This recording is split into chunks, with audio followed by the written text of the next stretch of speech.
அனைவருக்கும் வணக்கம். கிராம உதவியாளர் தேர்வு பற்றின அடுத்த அப்டேட்டாக நேற்றைய தினம் தி ஹிந்து செய்தித்தாளில் வந்திருக்கக்கூடிய ஒரு செய்தியை தான் நம்ம பார்க்க போகிறோங்க.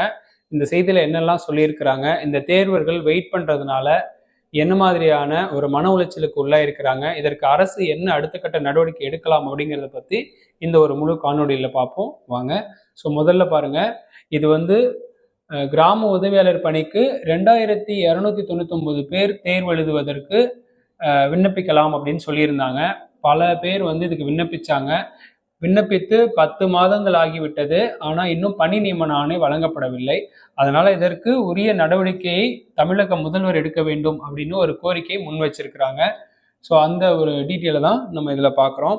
ஸோ அதனால் மொத்தம் பார்த்தீங்கன்னா 2299 கிராம உதவியாளர் பணியிடங்களுக்கான அப்ளிகேஷன்ஸ் கடந்த ஆண்டு 2025 ஜூலை மாதம் வெளியிடப்பட்டுச்சு. இதற்கு கல்வி தகுதியாக 10ஆம் வகுப்பு வரை வச்சுருந்தாங்க. ஆனால் விண்ணப்பிச்சது அப்படின்னு பார்த்தீங்கன்னா டிகிரி ஹோல்டர்ஸ் வரைக்குமே விண்ணப்பிச்சிட்டு இருந்தாங்க. ஸோ அதனால் இது ஒரு கவர்மெண்ட் ஜாப் அப்படிங்கிறதுனால குறைந்த ஊதியமாக இருந்தாலும் பரவாயில்ல அப்படின்ட்டு கிராம உதவியாளர் தேர்வுக்காக நிறைய பேர் விண்ணப்பிச்சிட்டு இருந்தாங்க. அது மட்டும் இல்லாமல் இந்த ஒரு துறையில் வேலைக்கு போகிறதன் மூலமாக 10 ஆண்டுகள் இந்த கிராம உதவியாளர் பணியில் இருக்கிறவங்க கிராம நிர்வாக அதிகாரி, அதாவது விஏஓ ஆகிற வரைக்கும் கூட ப்ரமோஷன் வாய்ப்புகள் இருக்குங்கிறதுனாலையும் இதற்கு பல்லாயிரக்கணக்கான நபர்கள் விண்ணப்பிச்சிருந்தாங்க அப்படின்னு சொல்லியிருக்காங்க. அது மட்டும் இல்லாமல் ஆகஸ்ட் செப்டம்பர் மாதங்களில் அந்தந்த மாவட்டங்களில் கடந்த ஆண்டே என்ன நடந்தது அப்படின்னா, சில மாவட்டத்தில் வெறும் நேர்காணல் நடந்து முடிஞ்சிருந்தது. சில மாவட்டத்தில் எழுத்து தேர்வுக்கு பிறகு நேர்காணல், சில மாவட்டத்தில் எழுத்து தேர்வு அப்புறம் நேர்காணல் அப்புறம் உடல் தகுதி தேர்வு சான்றிதழ் சரிபார்ப்பு எல்லாம் நடந்து முடிஞ்சிச்சு. ஆனால் தேர்வானவர்கள் யார் யார், அவங்களுக்கு எப்போ போஸ்டிங் அப்படிங்கிறத பற்றி எந்த தகவல்களும் வெளியே வரவே இல்லை.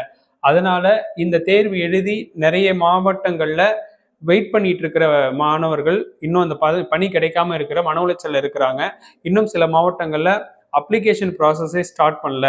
அதனால இதில் ஒரு உரிய நடவடிக்கை எடுக்க வேண்டும் அப்படின்னு சொல்லி என்ன பண்ணியிருக்காங்க அப்படின்னா, தமிழக முதல்வர் அவர்களுக்கு இந்த செய்தி மூலமாக அவங்க ஒரு கவனத்துக்கு கொண்டு சென்றிருக்கிறாங்க.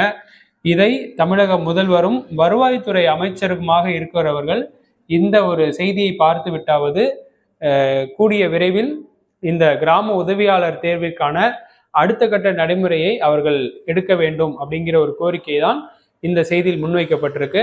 அதனால செய்தித்தாள்களில் வர செய்திகளுக்கு அரசு முக்கிய கவனம் கொடுப்பாங்க.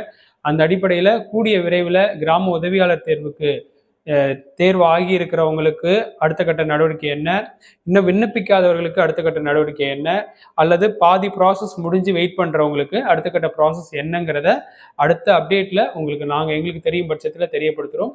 நன்றி, வணக்கம்.